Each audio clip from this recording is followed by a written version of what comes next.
Greetings, beloveds. This is poet educator Kamaya Lizette, representing for St. Lucia and the voice for Piff all the way in London, UK. You are watching The Piff Connection on UCCN TV.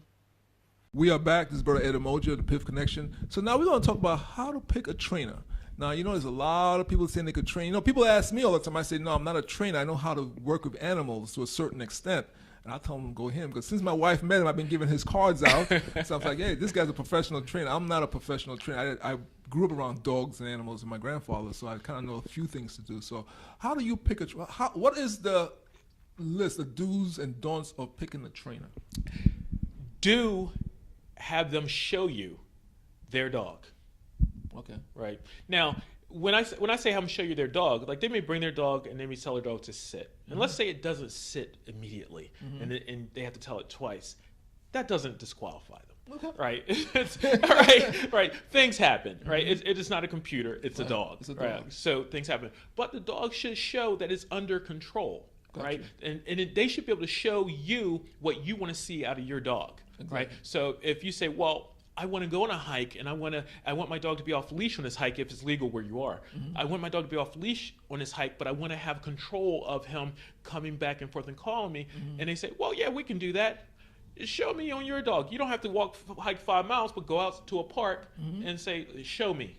Right? I'll go in your backyard. Go in your backyard and take their dog in your backyard because your backyard will be a strange place for their dog. Exactly. Right? And say new smells. just right.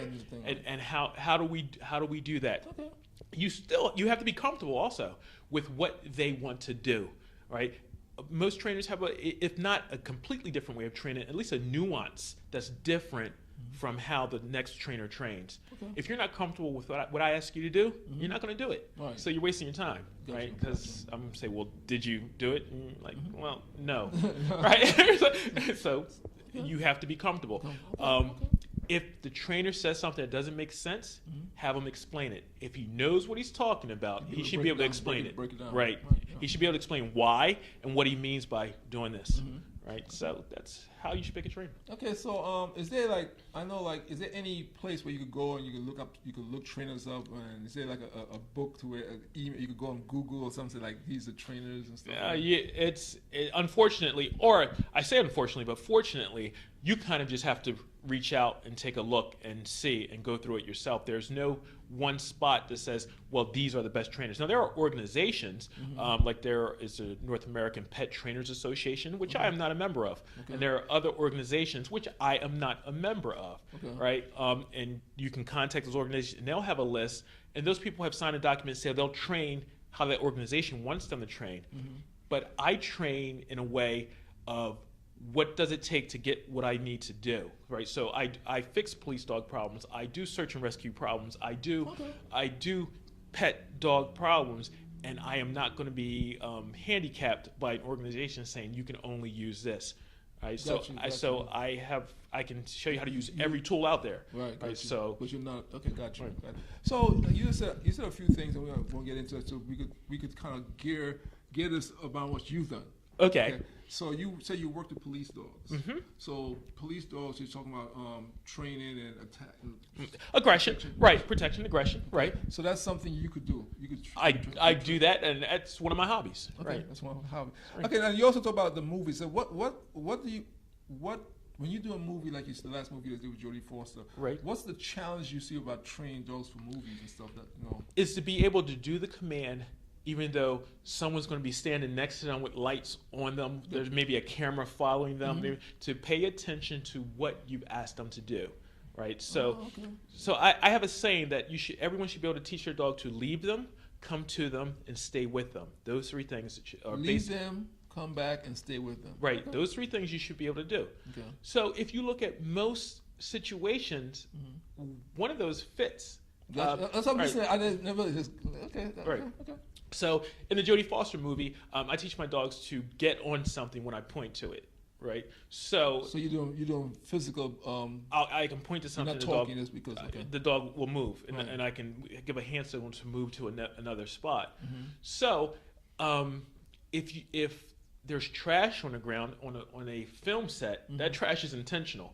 Right, because it's a film. It's a film. Right. So if that trash is intentional and there's one piece that's always going to be there, I can teach my dog that that's the mark I want you to go to, and I can say to go there. And so these are. And the reason I ask you these questions for people who are watching, so you could train them for a movie set to do that. So you could also train the everyday person to do the same thing they're doing. Absolutely, and I do.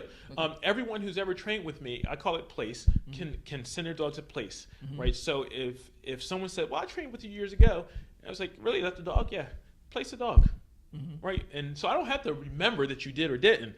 I can tell by how you tell the dog to do something, whether you have or haven't. See, and that's when people ask me, I send them to him, because I don't do that. I mean, I'll walk the dog on the leash and say sit, stay, come, and stuff like that. But that kind of I don't. That's outside of my stuff. Right. Well, I'm saying because, and the thing is, and I'm saying that because we have to realize what we can and cannot do. Right.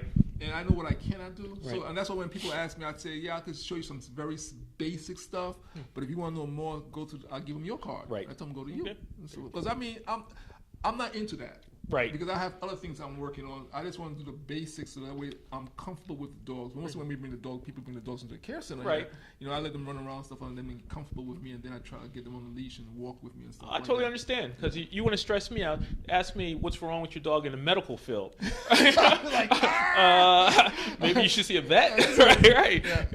And that's why when people call and ask, I said the first thing I tell them, I am not a vet. The vet is Dr. Wade, so forth and so on. But so yeah, so that's something that I ask you that, like I said, because people who are listening, I want them to understand that what they see those dogs do in the movies, you could train them to do. Absolutely. Some of those things. Absolutely. Pretty cool. So you see, so let's do this. Let's give your contact information out. Now I gave you guys enough time to get paper, pen, all that stuff. We're gonna put it on the bottom of the screen when we edit this. So, but he's still gonna give you his information, his availability. Now we know he's passport ready, so he can leave the country to do this. So those who are watching overseas, he travels all over the United States. We know he's done several movies. So we're gonna put some links up on the show, so you can go check his stuff out. So David, how can people find you? Well, they can email me, since everyone has an email these days, at david@northeasternk9, that's a K and a 9, .com. You can email me there. You can give me a call, 610-905-5445. Right. So, or you can go to northeasternk9.com on the website, and that has all the contact information. Now, let me ask you a question. Do you have like regular weekly classes that you do? I have Saturday morning classes. So my advanced class from 9 to 10. My intermediate and beginners class from 10:30 to 11:30. Okay. Right. So people who want to get in touch with you on Saturdays, they want to bring the dog in and so forth and so on, they could actually bring their dogs in. They can actually give me a call, and the address we'll give them there. It's in Horsham, Pennsylvania. So it's not always convenient for everyone, but it's there. And if you want to come in, you can always check out my classes. I allow people to come visit a class and determine, is this for me or not for me. Now, do you have a website? I do have a website. So what's your website? My website is northeasternk9 with a K and a 9.com. Right. So there's the website. There's the Facebook page. Okay, cool. Well, this is Ed Umoja. Like I said, in the Piff Connection, those who are watching, why does he have a dog trainer here? Well, if you ever went to the movies and you saw one animal in that movie, there's a trainer somewhere on set. So when we talk about a multi-trillion-dollar industry and the jobs, so parents, if you have a young girl or young son at home who love animals and love playing around with them, they might be showing you their vocation. They might want to be a dog trainer, an animal trainer. It's a good job. It's a good paying job. And, you get to travel the world. So please check out what David's saying. Check his website out. Email him. If you have a question, just email him, ask him. We are putting this information out there to help you as we work in this, what we call Ujima, collective work and responsibility. How do we make our community better globally? And we're happy to do this at Piff Connection here in Philly. So please get in touch with him. Make sure you reach out to the people who could help you with your issues, your challenges. So if you have a dog, well, I don't know about cats. What about cats? I don't do cats. You don't do cats. I got 2 cats at home, man.